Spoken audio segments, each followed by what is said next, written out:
चलिए सुनते हैं श्री लाल शुक्ल द्वारा लिखित उपन्यास राग दरबारी। आज का अध्याय है 3। 2 बड़े और छोटे कमरों का एक डाक बंगला था जिसे डिस्ट्रिक्ट बोर्ड ने छोड़ दिया। उसकी 3 और कच्ची दीवारें पर छप्पर डालकर कुछ अस्तबल बनाए गए थे। अस्तबलों से कुछ दूरी पर पक्की ईंटों की दीवार पर टीन डालकर एक दुकान सी खोली गई। एक ओर रेलवे फाटक के पास जाने वाली एक कमरे की गुमटी थी तो दूसरी ओर बड़े बरगद के पेड़ के नीचे एक कब्र जैसा चबूतरा था। अस्तबलों के पास एक नए ढंग की इमारत बनी थी जिस पर लिखा था सामुदायिक मिलन केंद्र शिवपालगंज। इस सब के पिछवाड़े 3-4 एकड़ का ऊसर पड़ा था जिसे तोड़कर उसमें चरी बोई गई थी। चरी कहीं कहीं सचमुच भी उगाई थी। इन्हीं सब इमारतों के मिले जुले रूप को छंगामल विद्यालय इंटरमीडिएट कॉलेज शिवपालगंज कहा जाता था। यहाँ से इंटरमीडिएट पास करने वाले लड़के सिर्फ इमारत के आधार पर कह सकते हैं कि हम शांति निकेतन से भी आगे हैं। हम असली भारतीय विद्यार्थी हैं। हम नहीं कर जानते कि बिजली क्या है, नल का पानी क्या है, पक्का फर्श किसको कहते हैं, सैनिटरी टिफिन किस चिड़िया का नाम है। हमने विलायती तालीम तक देसी परंपरा में पाई है और इसलिए हमें देखा हम आज भी उतने ही प्राकृतिक हैं। हमारे पास पढ़ लेने पर भी हमारा पेशाब पेड़ के तने पर ही उतरता है, बंद कमरे में ऊपर चढ़ जाता है। छंगामल कभी जिला बोर्ड के चेयरमैन थे। एक फर्जी प्रस्ताव लिखाकर उन्होंने बोर्ड के डाक बंगले को इस कॉलेज के प्रबंध समिति के नाम उस समय लिख दिया। जब कॉलेज के पास प्रबंध समिति को छोड़कर और कुछ नहीं था, लिखने की शर्त के अनुसार कॉलेज का नाम छंगामल विद्यालय पड़ गया था। विद्यालय के नए नए टुकड़े का अलग अलग इतिहास था। सामुदायिक मिलन केंद्र गांव सभा के पास एक पर लिखे गए सरकारी पैसे से बनवाया गया था, पर उसमें प्रिंसिपल का दफ्तर था और कक्षा 11 और 12 की पढ़ाई होती थी। अस्तबल जैसी इमारतें श्रमदान से बनी थी। टीन सेट जिस किसी फौजी छावनी के भगवा वेशों को रातों रात हटाकर खड़ा किया गया था। जूता हुआ उसर कृषि विज्ञान की पढ़ाई के काम आता था। उसमें जगह जगह उगी हुई ज्वार प्रिंसिपल की भैंस के काम आती थी। देश में इंजीनियर डॉक्टर की कमी थी। कारण यह है कि देश के निवासी परंपरा से कभी हैं। चीज को समझने से पहले वे उस पर मुग्ध होकर कविता करते हैं। भांगड़ा नंगल बांध को देखकर वे कहते हैं, आहा, अपना चमत्कार दिखाने के लिए देखो प्रभु ने फिर से भारत भूमि को ही चुना है। ऑपरेशन टेबल पर पड़ी हुई युवती को देखकर वह मतीराम बिहारी की कविताएं दोहराने लग जाते हैं। भावना के इस तूफान के बावजूद और इसी तरह की दूसरी अड़चनों के बावजूद इस देश को इंजीनियर पैदा करना है, डॉक्टर बनाने हैं। इंजीनियर और डॉक्टर तो असल में वे तब होंगे जब वे अमेरिका इंग्लैंड जाएंगे, पर कुछ शुरुआती काम टेक ऑफ स्टेज वॉल यहाँ भी होना है। वह काम भी छंगामल विद्यालय इंटर कॉलेज कर रहा है। साइंस का क्लास था। नवा दर्जा मास्टर मोतीराम जो एक तरह से बीएससी पास थे, लड़कों को अपेक्षित घनत्व बढ़ा रहे थे। 12 उस छोटे से गांव में छोटेपन की बतौर अनुप्रास छटा छाई थी। सड़क पर एक से बड़ी बैलगाड़ियां शक्कर मिल की ओर जा रही थीं। कुछ मरियल लड़के पीछे से एक खींच खींच के भाग रहे थे। आगे बैठा हुआ गाड़ीवान घींच घींच कर गालियां दे रहा था।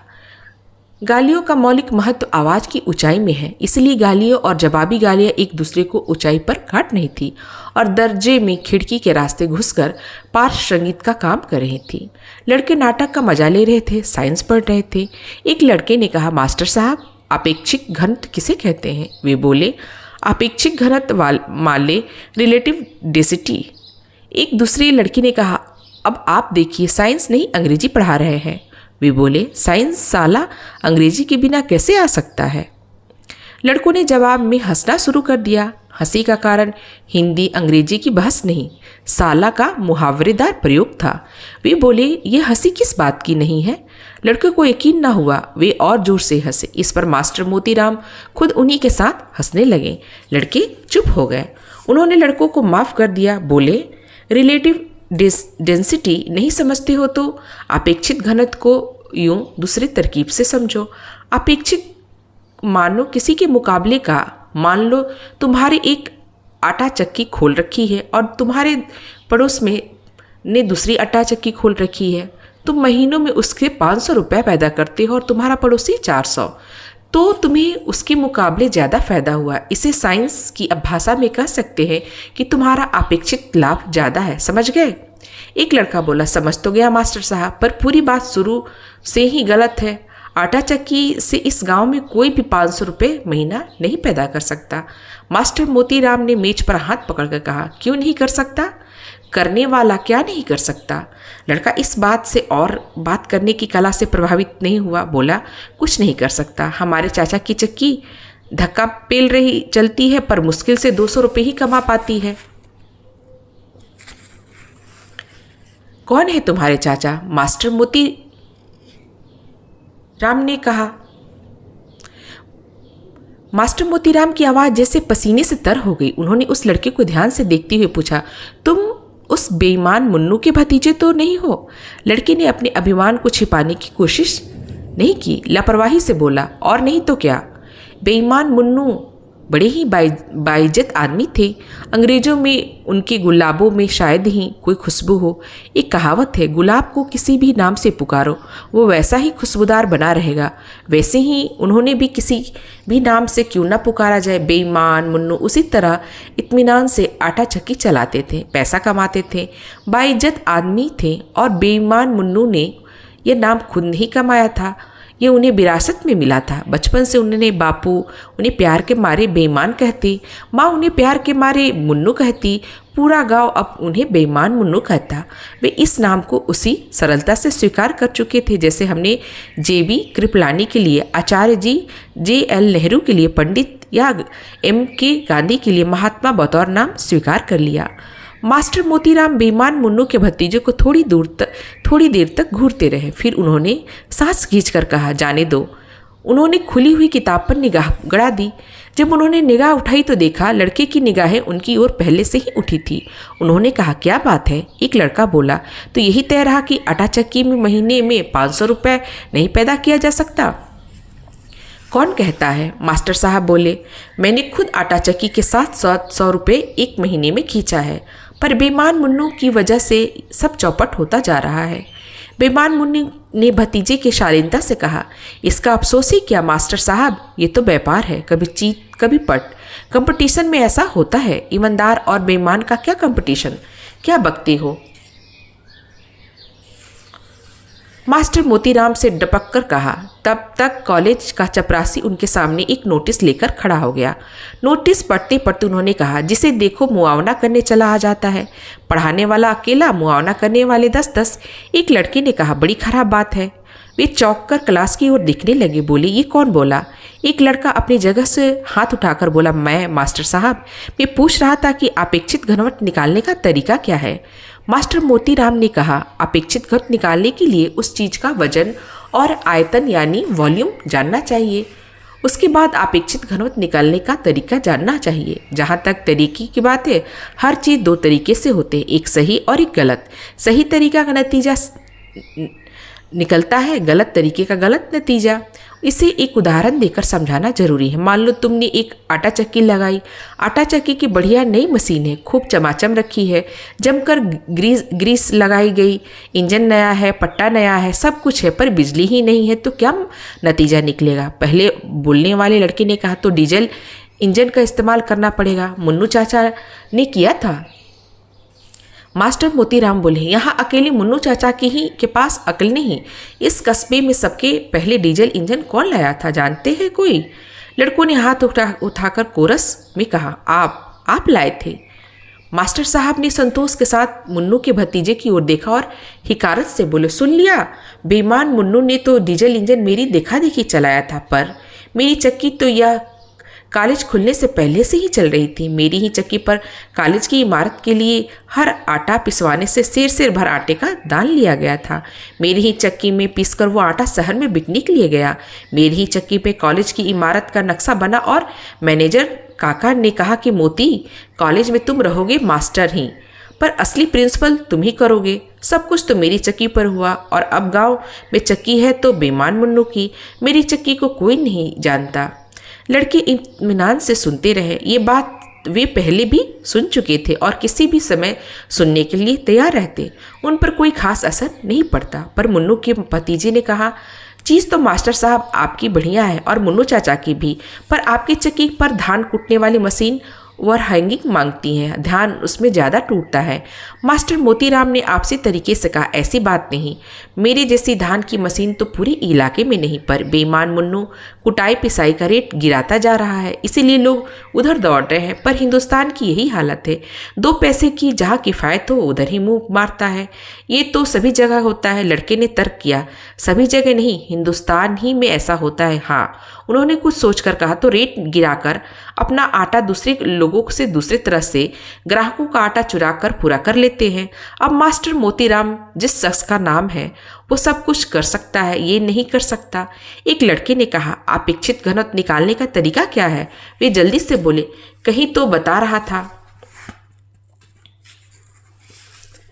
उनकी निगाह खिड़की के पास सड़क पर ईंट की गाड़ियों से 3 फीट ऊपर जाकर उससे भी आगे क्षितिज पर अटक गई। कुछ साल पहले के चिरतन भावाविष्ट पोज वाले कवियों की तरह वे कहते हैं, मशीन तो पूरे इलाके में एक थी, लोहे की थी पर शीशे जैसी झलक दिखाती थी। अचानक उन्होंने दर्जे की ओर सीधे देखकर कहा, तुमने क्या पूछा था? लड़के ने अपना सवाल दोहराया, पर उससे पहले ही उनका ध्यान दूसरी ओर चला गया। लड़के ने भी कान उठाकर सुना। बाहर एक चुराने वाले और एक बचाने वाले की गालियां के ऊपर, चपरासी के ऊपर पड़ने वाली प्रिंसिपल की फटकार के ऊपर, म्यूजियम क्लास से उठने वाली हारमोनियम की म्याओ म्याओ से ऊपर अचानक भक भक की आवाज़ होने लगी। मास्टर मोतीराम की चक्की चल रही थी। ये उसी की आवाज़ थी, ये असली आवाज़ थी। अन्न वस्त्र की कमी की चीख पुकार, दंगे फसाद से चित्कार, इन सब के तर्क के ऊपर सच्चा नेता जैसे सिर्फ आत्मा की आवाज़ सुनता है और कुछ नहीं। वही मास्टर मोतीराम के साथ हुआ। उन्होंने और कुछ नहीं सुना, सिर्फ फक फक फक सुना। वे दर्जे से भागे। लड़कों ने कहा, क्या हुआ मास्टर? अभी घंटा नहीं बजा। वे बोले, लगता है मशीन ठीक हो गई, देखिए कैसे चलती है। वे दरवाजे तक गए, फिर अचानक वहीं से मुड़ गए। चेहरे पर दर्द जैसा फैल गया, जैसे किसी ने जोर से चुटकी काटी हो। वे बोले, किताब में पढ़ लेना, अपेक्षित घनत्व का अध्याय जरूरी है। उन्होंने लार घुटी, रुककर कहा, इम्पॉर्टेंट है। कहते हैं उनका चेहरा फिर खिल गया। भक भक भक कर्तव्य बाहर के जटिल कर्म क्षेत्र में उनका आह्वान कर रहा था। लड़के और किताबों को वहाँ उन्हें रोक रहा था। वे चले गए। दिन के 4 बजे प्रिंसिपल साहब अपने कमरे से बाहर निकले। दुबला पतला जिस्म, उसके ऊपर अंश खाकी हॉट पैंट और कमीज से ढके थे। पुलिस सार्जेंट वाले बेत बगल में दबा रखे थे, पैर में सैंडल। कुल मिलाकर काफ़ी चुस्त और चालाक दिखते थे, और जितने थे उससे ज़्यादा अपने को चुस्त और चालाक समझते। उनके पीछे पीछे हमेशा ही कॉलेज का कलर चल रहा था। प्रिंसिपल साहब से उनकी गहरी दोस्ती हो गई थी। वे दोनों मास्टर मोतीराम के दर्जे के पास से निकले। दर्जा अस्तबल नुमा इमारत में लगा था। दूर ही से दिख गया कि उन्होंने कोई मास्टर नहीं है। एक लड़का नीचे से जांग तक फटा हुआ पैजामा अपने पहने मास्टर की मेज पर बैठा हुआ था और रो रहा था। प्रिंसिपल को पास से गुजरता देख और जोर से रोने लगा। उन्होंने पूछा, क्या बात है? मास्टर साहब कहाँ गए? वो लड़का अब खड़ा होकर रोने लगा। एक दूसरे ने कहा, यह मास्टर मोतीराम का क्लास है। फिर प्रिंसिपल को बताने की जरूरत नहीं पड़ी कि मास्टर का साहब कहाँ गए। क्लर्क ने कहा, सिक हैंड मशीन 24 घंटे की निगरानी मांगती है। कितनी बार मास्टर मोतीराम से कहा कि बेच दो इस आटा चक्की को, पर कुछ समझते ही नहीं। मैं खुद एक बार 1500 रुपये देने को तैयार था। प्रिंसिपल साहब ने क्लर्क से कहा, छोड़ो इस बात को, उधर के दर्जे से मालवीय को बुला लाओ। क्लर्क ने एक लड़के से कहा, आओ उधर के दर्जे से मालवीय को बुला लाओ। थोड़ी देर में एक भला सा दिखने वाला नौजवान आता हुआ नजर आया। प्रिंसिपल साहब ने उसे दूर से देख कर ही चिल्लाकर कहा, भाई मालवीय, ये क्लास भी देख लेना। मालवीय नज़दीक आकर छप्पर का एक बांस पकड़कर खड़ा हो गया और बोला, एक ही पीरियड में 2 क्लास कैसे ले सकूंगा? रोने वाला लड़का रो रहा था। क्लास के पीछे कुछ लड़के जोर जोर से हंस रहे थे। बाकी लोग इन के पास इस तरह भीड़ की शकल में खड़े हो गए जैसे चौराहे पर एक्सीडेंट हो गया हो। प्रिंसिपल साहब ने आवाज तेज करके कहा, ज्यादा कानून न छाटो। जब से तुम खन्ना के साथ उठने बैठने लगे तुम्हें हर काम में दिक्कत मालूम होता है। मालवीय प्रिंसिपल साहब का मुंह देखता रह गया। क्लर्क ने कहा, सरकारी बस वाला हिसाब लगाओ मालवीय। एक बस बिगड़ जाती है तो सब सवारियां पीछे आने वाली दूसरी बस में बैठ जाती है। इन लड़कों को भी वैसे ही अपने दर्जे में ले जाकर बैठा लो। उन्होंने बहुत मीठी आवाज में कहा, पर ये तो नवा दर्जा है, वे वहां 7वें को पढ़ा रहा हूं। प्रिंसिपल साहब की गर्दन मुड़ गई। समझने वाले समझ गए कि अब उन्हें हाफ पैंट की जेबों में चले जाएंगे और वे चीखेंगे। वही हुआ। वे बोले, मैं सब समझता हूँ, तुम भी खन्ना की तरह बहस करने लगे हो। मैं 7वें और 9वें का फर्क समझता हूँ। हमारा अब प्रिंसिपल करे न सिखाया भैया। जोनो हुक्म दोनों चुप्पे कैरी आउट करो, समझो कि नहीं। प्रिंसिपल साहब पास के ही गांव में रहने वाले थे। दूर दूर के इलाके में वे अपने 2 गुणों के लिए विख्यात थे। एक तो खर्चा का फर्जी नक्शा बनाकर कॉलेज के लिए ज़्यादा से ज़्यादा सरकारी पैसा खींचने के लिए, और दूसरे गुस्से की चरम दशा में स्थानीय अवधि बोली का इस्तेमाल करने के लिए। जब वे फर्जी नक्शा बनाते थे तो बड़ा से बड़ा ऑडिटर भी उनकी कलम न लगा सकता। जब वे अवधि बोलने लगते तो बड़ा से बड़ा तर्कशास्त्री भी उनकी बात का जवाब न दे सकता। मालवीय सिर झुकाकर वापस चला गया। प्रिंसिपल साहब ने फटे पायजामे वाले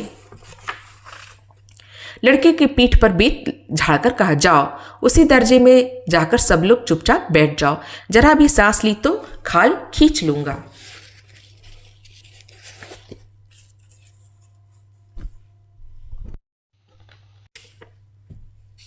लड़के के चले जाने पर क्लर्क ने मुस्कुराकर कहा, चलिए अब खन्ना साहब का भी नज़ारा देख ले। खन्ना मास्टर का असली नाम खन्ना था। वैसे ही जैसे तिलक, पटेल, गांधी, नेहरू आदि हमारे यहाँ जाति के नहीं बल्कि व्यक्ति के नाम थे। इस देश में जाति प्रथा को खत्म करने की यही एक सीधी सी तरकीब थी। जाति से उसका नाम छीनकर उसे किसी आदमी का नाम बना देना से जाति के पास और कुछ नहीं रह जाता, वो अपने आप ही खत्म हो जाता है। खन्ना मास्टर इतिहास के लेक्चरर थे, पर इस वक्त इंटरमीडिएट के एक दर्जे में अंग्रेजी पढ़ा रहे थे। वे दांत पीस कर कह रहे थे, हिंदी में तो बड़ी बड़ी कविताएं कहानियां लिखा करते हो, पर अंग्रेजी में कोई जवाब देते हुए मुंह घोड़े जैसा लटक जाता है। एक लड़का दर्जे से सिर लटकाए खड़ा था। वैसे तो दूध घी की कमी और खेल कूद की तंगी से हर औसत विद्यार्थी मरियल घोड़े जैसा दिखता था, पर इस लड़के के मुंह की बनावट कुछ ऐसी थी इस बात पर कि इसी पर चिपक कर रह गई। दर्जे के लड़के जोर से हंसे। खन्ना मास्टर ने अंग्रेजी में पूछा, बोलो मेटाफर क्या अर्थ है। लड़का वैसे ही खड़ा रहा। कुछ देर पहले इस देश में यह शोर मचा था कि अनपढ़ आदमी बिना सींग पूंछ का जानवर होता है। उस हल्ले में अनपढ़ आदमियों के बहुत से लड़कों ने देहात में हल कुदाले छोड़ दी और स्कूलों पर अपना हमला बोल दिया। हजारों की तादाद में आए हुए थे। लड़के स्कूल, कॉलेज, यूनिवर्सिटी की बुरी तरह से घेरे हुए थे। शिक्षा के मैदान में भगदड़ मची हुई थी। अब कोई ये प्रचार करता हुआ नहीं दिखता था कि अनपढ़ आदमी जानवर की तरह है, बल्कि दबी आवाज से यह कहा जाता था कि ऊंची तालीम उन्हीं लेनी चाहिए जो उसके लायक हों। इसके लिए स्क्रीनिंग होनी चाहिए। इस तरह से घुमा फिराकर इन देहाती लड़कों को फिर से हल की मूठ पकड़ा कर खेत में छोड़ देने की राय दी जा रही थी। पर हर साल फेल होकर दर्जे में सब तरह की डांट फटकार झेलकर और खेती की महिमा पर नेताओं के निरपंथी व्याख्यान सुनकर भी वे लड़के हल और कुदाल की दुनिया में वापस जाने को तैयार न थे। वे कन खजूरी की तरह स्कूल से चिपके हुए और किसी भी कीमत पर उससे चिपके रहना चाहते थे। घोड़े के मुंह वाला ये लड़का भी इसी भीड़ का एक अंग था। दर्जे में उसे घुमा फिराकर रोज रोज बताया जाता था कि जाओ बेटा, जाकर अपनी भैंस तू हो, बैलों को पूछ उमेठो, सैली और किट्स तुम्हारे लिए नहीं है। पर बेटा अपने बाप से कई शताब्दी आगे निकल चुका था और इस इशारे को समझने के लिए तैयार नहीं था। उसका बाप आज भी बैलों के लिए 12वीं शताब्दी में प्रचलित गंडासे से चारा काटता। उस वक्त लड़का मटमैली किताब में अपना घोड़े जैसा मुंह छिपाकर 20वीं शताब्दी के कलकत्ते की रंगीन रातों पर गौर करता रहता था। इस हालत में वो कोई परिवर्तन झेलने को तैयार न था, इसलिए वो मेटाफर का मतलब नहीं जान सकता और न अपने मुंह की बनावट पर बहस कर सकता था। कॉलेज के हर औसत विद्यार्थी की तरह वो लड़का भी पोशाक के मामले में बेतकल्लुफ था। इस वक्त वो नंगे पांव एक ऐसे धारीदार कपड़े का मैला पैजामा पहने हुए खड़ा था जिसे शहर वाले स्लीपिंग सूट के लिए इस्तेमाल करते हैं और वो गहरे कथई रंग की मोटी कमीज पहने था जिसमें बटन टूटे हुए थे। सिर पर रूखे और कड़े बाल थे, चेहरा बिना धुला हुआ, आंखें गिचपिच थी। देखते ही लगता था किसी प्रोपगेंडा के चक्कर में फंसकर कॉलेज की ओर भाग आया है।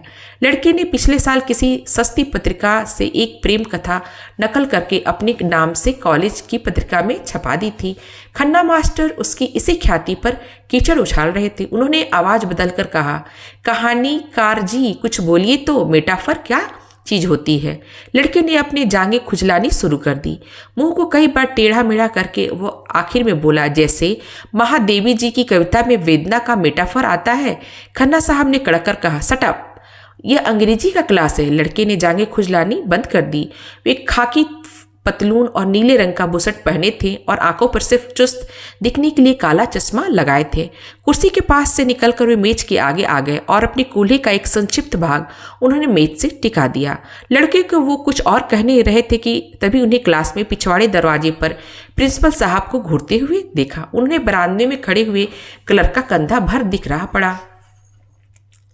वे मेज का सहारा छोड़कर सीधे खड़े हो गए और बोले, जी शैली की एक कविता पढ़ा रहा था।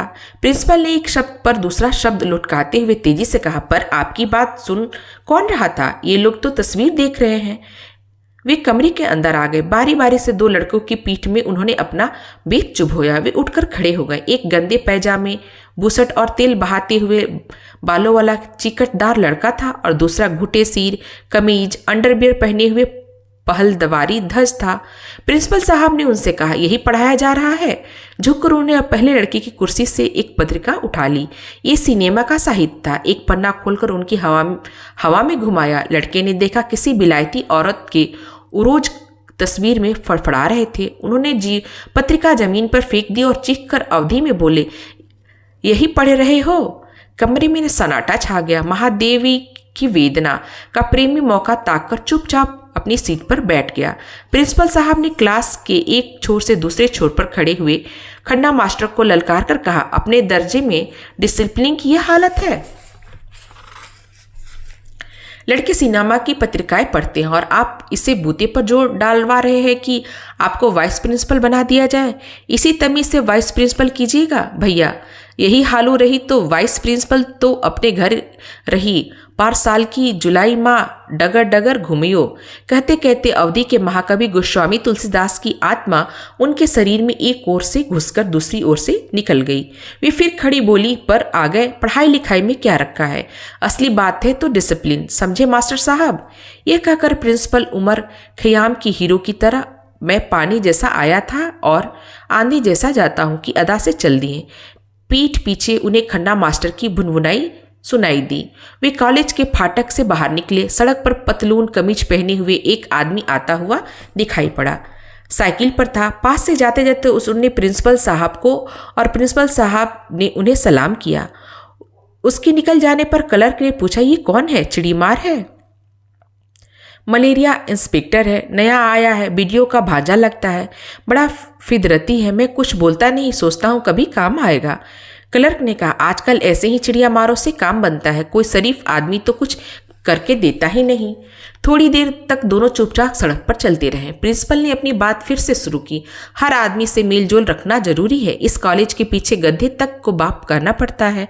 क्लर्क ने कहा, सो तो देख रहा हूँ, दिन भर आपको यही करते बीतता है। वे बोले, बताइए, मुझसे यहाँ 5 प्रिंसिपल रह चुके, कौन बनवाए पावा इतनी बड़ी पक्की इमारत?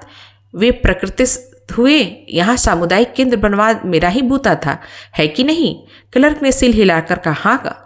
थोड़ी देर में वे चिंतापूर्वक बोले, मैं फिर इसी टिपस में हूँ कि कोई चंडूस फंसे तो इमारत में एकाध ब्लॉक और डलवा डाले। क्लर्क चुपचाप साथ साथ चलता रहा। अचानक ठिठक हो गया। प्रिंसिपल साहब भी रुक गए। क्लर्क बोला, 2 इमारतें बनने वाली हैं? प्रिंसिपल ने उत्साह से गर्दन उठाकर कहा, हाँ, एक तो अछूतों के लिए चमड़ा कमाने की इमारत बनेगी। घोटा डॉक्टर बता रहा था कि दूसरे अस्पताल में हैजे का वार्ड बनेगा। वहाँ जमीन की कमी है, कॉलेज ही के पास ये इमारत बनवा ले, फिर धीरे से हथिया लेंगे। प्रिंसिपल साहब निराशा से सांस छोड़कर आगे चल पड़े। कहने लगे, मुझे पहले ही मालूम था इसमें टिपस नहीं बैठेगा। कुछ देर दोनों चुपचाप चलते रहे। सड़क के किनारे एक आदमी 2-4 मजदूरों को इकट्ठा करके उन पर बिगड़ रहा था। प्रिंसिपल साहब उनके पास खड़े हो गए। 2-4 मिनट उन्होंने समझने की कोशिश की कि वो आदमी क्यों बिगड़ रहा है। मजदूर गिड़गिड़ा रहे थे। प्रिंसिपल ने समझ लिया कि कोई खास बात नहीं है। मजदूर और ठेकेदार सिर्फ अपने रोज रोज के तरीकों का प्रदर्शन कर रहे हैं और बातचीत में जिद पैदा कर रहे हैं। उन्होंने आगे बढ़कर मजदूरों से कहा, जाओ रे, अपना अपना काम करो। ठेकेदार साहब से धोखाधड़ी की तो जूता पड़ेगा।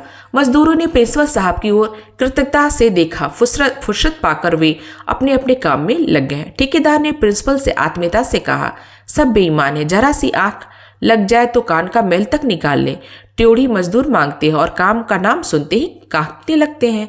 प्रिंसिपल साहब ने कहा, सब तरह यही हाल है, हमारे यहाँ ही लीजिए। कोई मास्टर पढ़ाना थोड़ी ही चाहता है, पीछे पढ़ा रहता हूँ तब कहीं। वो आदमी ठठाकर हंसा, बोला, मुझे क्या बताती हो, यही करता रहता हूँ, सब जानता हूँ। रुक कर उनसे पूछा, इधर कहाँ जा रहे हैं। इसका जवाब क्लर्क ने दिया, बैद जी के पास, चेकों पर दस्तखत करना है, करा लीजिए। उन्होंने प्रिंसिपल को खिसकने का इशारा दिया। जब वे चल दिए तो उससे पूछा, और क्या हाल चाल। प्रिंसिपल रुक गए, बोले, ठीक ही है, वही खन्ना वन्ना लीवर सीवर कर रहे हैं। आप लोगों ने तो मेरे खिलाफ प्रोपगंडा करते घूम रहे हैं। उन्होंने जोर से कहा, आप फिक्र न कीजिए, ठाठ से प्रिंसिपली किए जाए। उनको बता दीजिए कि प्रोपगंडा का जवाब है डंडा। कह दीजिए कि शिवपालगंज में ऊंचा नीचा देखकर चले। प्रिंसिपल साहब अब आगे बढ़ गए तो क्लर्क बोला, ठेकेदार साहब को भी कॉलेज कमेटी का मेंबर बना लीजिए, काम आएगा। प्रिंसिपल साहब सोचते रहे। क्लर्क ने कहा, 4 साल पहले की तारीख में संरक्षण वाली रसीद काट देंगे। प्रबंध कमेटी में भी उनका होना जरूरी है, तब ठीक रहेगा। प्रिंसिपल साहब ने तत्काल कोई जवाब नहीं दिया। कुछ रुककर बोले, बैदजीत से बात की जाएगी, वे ऊंची पॉलिटिक्स की बातें करते हैं, हमारे तुम्हारे कहने से क्या होगा। एक दूसरा आदमी साइकिल पर जाता हुआ दिखा। उसे उतरने का इशारा करते हुए प्रिंसिपल साहब ने कहा, नंदापुर में चेचक फैल रही है और यहाँ आप झोला दबाए हुए शायरी कर रहे हैं। उन्होंने हाथ जोड़कर पूछा, कब से? मुझे तो कोई इंतला नहीं। प्रिंसिपल साहब ने भौं में टेढ़ी करके कहा, तुम्हें शहर से फुर्सत मिले तब तो।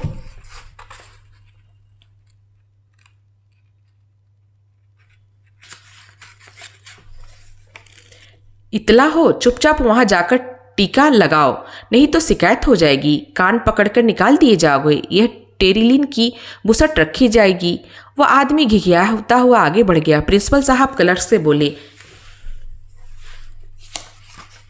यही यहाँ पब्लिक हेल्थ के एडीओ हैं, जिसकी दुम में अफसर जुड़ गया, समझ लो अपने को अफलातून समझने लगा। ये भी ना जाने अपने को क्या समझते हैं, राह से निकल जाते, पहचानते तक नहीं। मैंने भी सोचा बेटा को झाड़ दिया जाए। क्लर्क ने कहा, मैं जानता हूँ, ये भी एक चिड़िया मार ही है।